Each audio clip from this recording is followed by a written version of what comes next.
¿Nunca les pasó que sin querer un día les llega una pregunta a la cabeza y no se la pueden sacar de ahí? Una de esas preguntas que de repente no son las grandes preguntas existenciales, algo muchísimo más mundano. A mí me pasó y la pregunta es esta: ¿cuánto voy a cobrar el día que me jubile? Yo sé lo que están pensando. Flaco, falta una vida para eso. ¿Por qué me tengo que preocupar por eso ahora? Es cierto. De hecho, eso es culpa de nuestro cerebro, que nos hace ver a nuestro yo del futuro como si fuera otra persona. Es como si fuera el que tenemos al lado en la silla. No somos nosotros. ¿Por qué me iba a preocupar por el futuro de ese tipo? A mí sí me preocupa. Me preocupa porque a lo largo de la vida laboral de las personas es normal que cada uno vaya ganando cada vez más dinero y es sumamente fácil adaptarse a ganar más plata.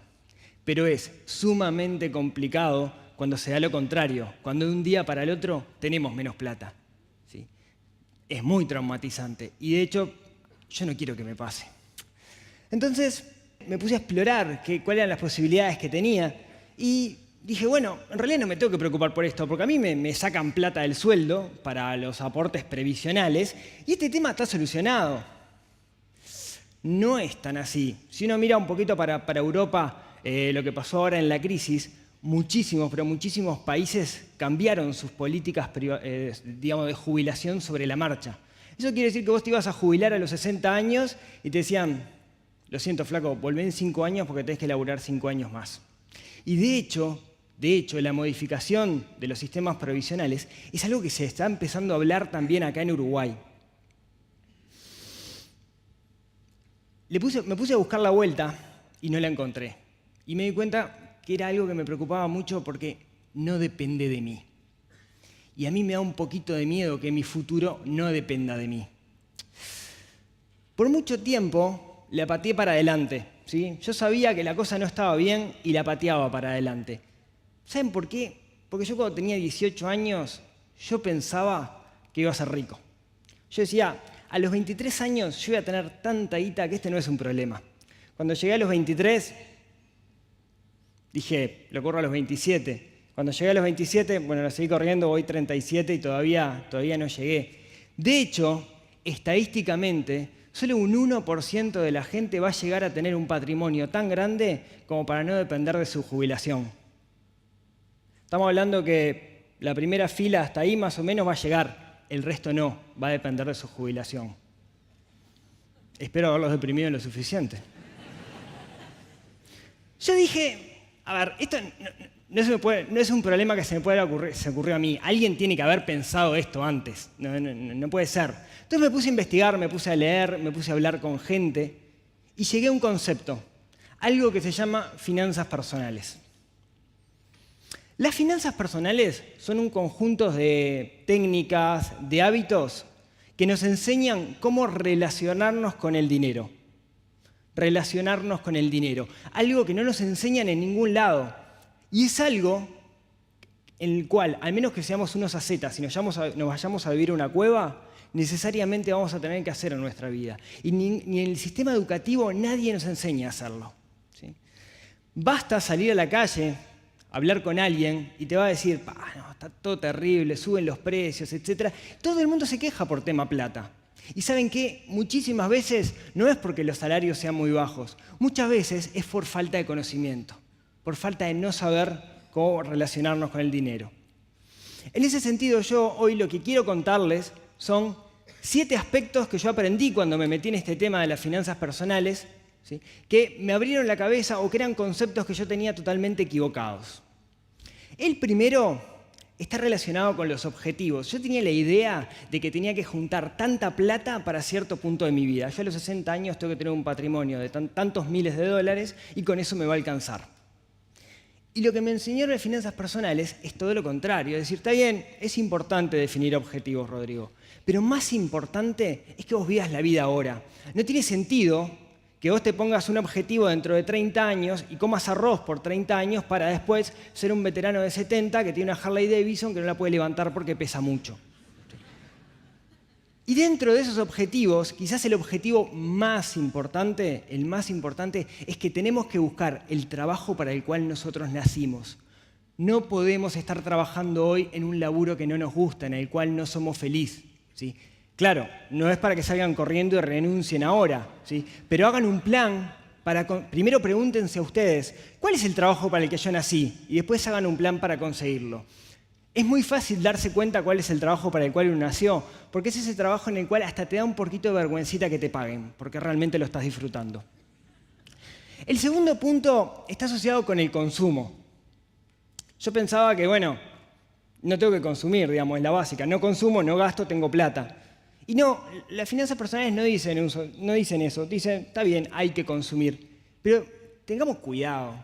Tengamos cuidado porque hoy por hoy estamos consumiendo un montón de cosas que muchas veces no son ideas nuestras, son ideas que nos meten adentro de la cabeza por medio de la publicidad, etc. ¿Nunca les pasó que quieren algo con tantas ganas y el momento que se lo compran es como un vacío, tipo, ya lo obtuve, digamos, ya está, y queda un vacío en su vida? Tengamos en cuenta que lo que nosotros deberíamos consumir preferentemente son experiencias y no cosas, ¿sí? Yo les pido que recuerden un momento feliz del año pasado. Seguramente lo que se van a acordar es una experiencia y no necesariamente una cosa. O déjenme ponerle un ejemplo. Todos nos acordamos de este momento, ¿no? Mundial, Sudáfrica, Suárez, la mano. Nos acordamos si sufrimos, si relajamos, qué hicimos, etc. Fue un momento que muchos de nosotros lo vivimos y nos acordamos. No es importante dónde lo vivimos, si lo vimos en un teléfono, si lo vimos en un televisor de 14 pulgadas blanco y negro o un LCD como este de acá atrás. Eso no es lo importante, todos los vivimos igual, sin importar el lugar donde fue que lo vimos. El otro punto, quizás más conocido, es el de administrar nuestros ingresos y nuestros egresos. La básica, ¿no? No tengo que gastar más plata de la que gano. Eso parece súper sencillo, es lo que deberíamos hacer todos. Pero en el mundo de hoy, quizás no sea tan fácil. Y eso en parte está dado por los mecanismos de créditos que hoy tenemos y que hoy abundan y que nos tiran por la cabeza, ¿no? Uno va al supermercado y te tiran 4 tarjetas de crédito por la cabeza para que tengas. Y hay una disociación entre el dinero que nosotros gastamos con un plástico y lo que significa para nosotros el dinero en realidad. ¿Qué quiero decir con esto? Todos nosotros los que trabajamos podríamos decir cuánto es que cobramos por hora, por más que no seamos jornaleros, ¿no? Mi hora sale tanto dinero. En sí, cuando yo estoy yendo al supermercado o a donde sea, o estoy comprando esa televisión y me pasan la tarjeta, esa tarjeta no me está sacando dinero, lo que me está sacando es tiempo de mi vida, ¿sí? Ese televisor me costó 40 horas de trabajo, me costó 200 horas de trabajo. ¿Qué pasa si no tengo esas 200 horas de trabajo en el banco? Me estoy empeñando 200 horas de mi futuro por ese televisor. ¿Realmente vale la pena? El otro punto está asociado con el ahorro. A mí de chiquito me regalaron una chanchita y me decían, bueno, Rodrigo, cuando tengas una moneda por ahí que te sobre, mételo en la chanchita. Y fue mi cultura de ahorro. Lo cierto es que cuando me metí en este tema descubrí que el ahorro era otra cosa, que no es eso. Una buena definición de ahorro que a mí me gusta es, el ahorro es un pequeño sacrificio que hacemos hoy por un bien mayor el día de mañana. O sea, hoy no lo hago, pero mañana voy a obtener algo mejor por eso. Y ahí viene una pauta primordial del ahorro. El ahorro debe tener un objetivo, si no es imposible ahorrar. Si no ahorro para algo, ahorrar por nada es sumamente complicado, ¿no? Déjenme ponerles un ejemplo. Imagínense que ustedes van a la facultad, llegan llegan el jueves de noche, llegan a las 10 de la noche de la facultad y el viernes tienen que ir a trabajar temprano y dicen, ¿qué hago mañana? ¿Me hago el esfuerzo de prepararme un tupper de fideos para llevarme a la oficina o como en el restaurante?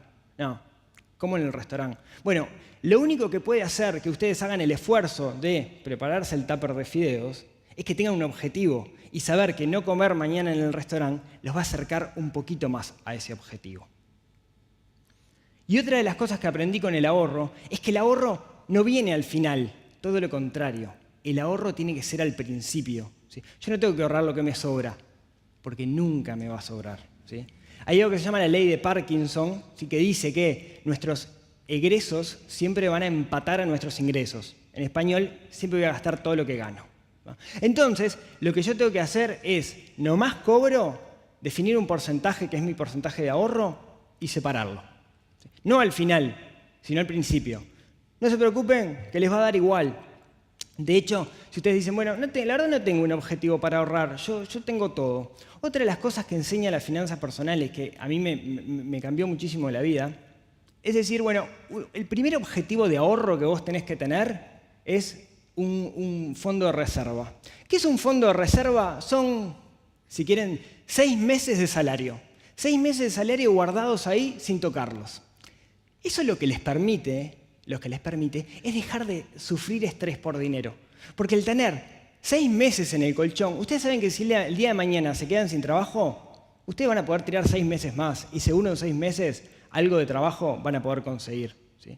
Ese es el primer objetivo y lo que nos permite es sacarnos una mochila con una adoquina adentro, que es la mochila de decir, estoy trabajando por dinero. No, en realidad no lo estás haciendo por dinero, en realidad lo estás haciendo porque es el trabajo que te gusta. Y eso es a lo que tenemos que apuntar. El otro punto que también enseña las finanzas personales está asociado a la inversión.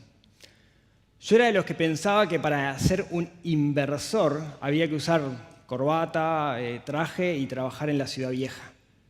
Y después de hablar con muchísima gente me di cuenta que era una visión totalmente errada. ¿Sí? ¿Qué es un inversor? Bueno, alguien que hace que el dinero trabaje para ti. ¿Sí? Yo tengo cierta cantidad de dinero y la pongo a trabajar y eso me genera cierta rentabilidad. Es muy fácil ser un inversor. Basta ir a una red de cobranza, cualquiera, vayan ahora al shopping y pueden abrir una cuenta para ser un inversor. ¿Sí? Basta comprar algo y venderlo un poco más caro. Basta usar alguna plataforma web, etc.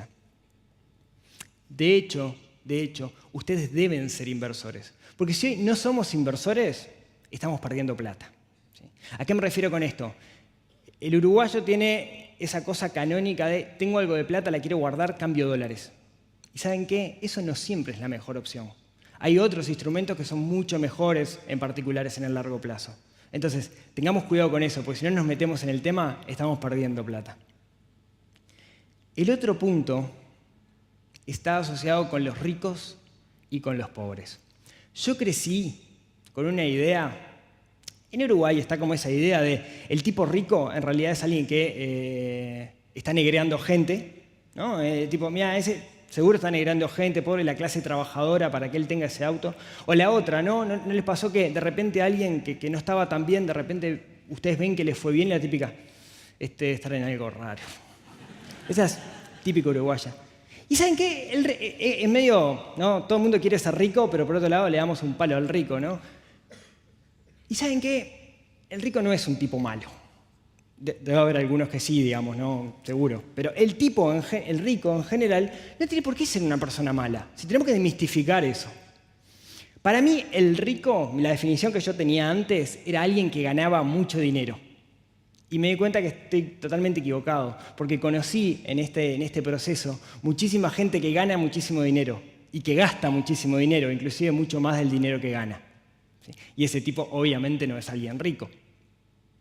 Una buena definición que a mí me gusta de rico es la que es un señor, uno de estos gurúes de las finanzas personales que se llama Robert Kiyosaki. Él lo que dice es, define un concepto que es el concepto de activo. ¿Sí? El concepto de activo para él es algo que me mete dinero en el bolsillo. Si quieren, una inversión. ¿Sí? Puede ser un bono del tesoro, que es algo que se puede comprar. Cualquiera de ustedes puede comprar un bono del tesoro, una letra de regulación monetaria. Sé que parece que estoy hablando en chino, pero son cosas que uno va y las compra, simplemente. Necesita un intermediario y las compra, y que no son caras. Y define también el concepto de pasivo. Y el pasivo es una cosa que me saca dinero del bolsillo. La ropa, la televisión, el auto, etc. Lo que dice Robert Kiyosaki es, el rico es una persona que prefiere comprar activos antes que comprar pasivos. Hay otro autor que se llama Thomas Stanley que lo que hizo fue entrevistar a muchísimos millonarios y escribió un libro que se llama El millonario de la puerta al lado. Esta cosa bien yankee, ¿no? Intentar buscarle una fórmula a las cosas. Bueno, entrevisto 2.000 millonarios. ¿Cuál es el factor común? Acá está la fórmula para ser millonario. Y una de las cosas interesantes y muy interesantes que tiene ese libro es que esa mayoría de los millonarios no son el tipo que prende el habano con el billete de $100 o anda en el Porsche. La mayoría de los millonarios, y digo la gran mayoría, son personas que tienen su propio negocio y que trabajan 14 horas por día en promedio. Entonces ahí nos tenemos que hacer otra pregunta. ¿Vale la pena ser rico? ¿Realmente queremos estar 14 horas laburando para eso? Y por último, todo esto me llevó a un último concepto, que es el concepto de libertad financiera. Este es un concepto que yo no lo tenía, no existía para mí, ¿sí? Y si será importante. La libertad financiera es decir, yo no voy a cambiar mi tiempo por dinero, sino que voy a tener un conjunto de activos, un conjunto de inversiones que me van a generar las ganancias suficientes como que me dé para vivir. Entonces yo no tengo que trabajar para vivir, voy a trabajar por placer. Trabajar por placer es una de las cosas más lindas del mundo. No quiere decir que no vayan a cobrar, pero van a trabajar de una forma totalmente distinta, siendo muchísimo más creativos porque no van a tener esa presión del dinero atrás.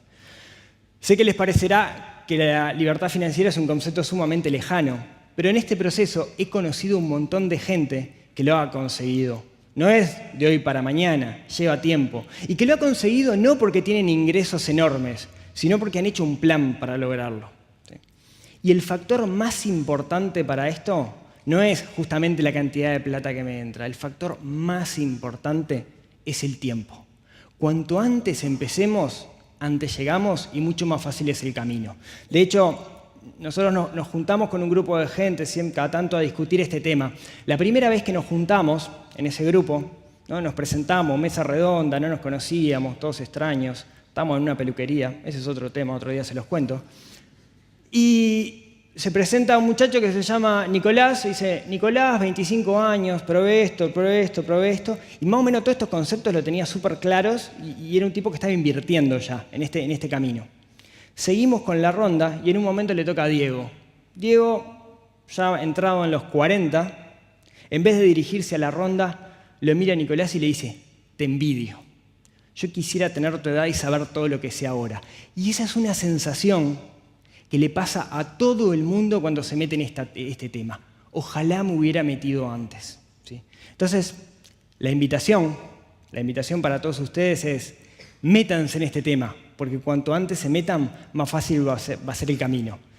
Y veo por ahí algunos que de repente dicen, bueno, yo no tengo 20 años, yo ya estoy entrado en canas. Para esos no se preocupen, porque hay un dicho que dice, el mejor momento para plantar un árbol fue hace 20 años, pero el segundo mejor momento es ahora. Muchísimas gracias.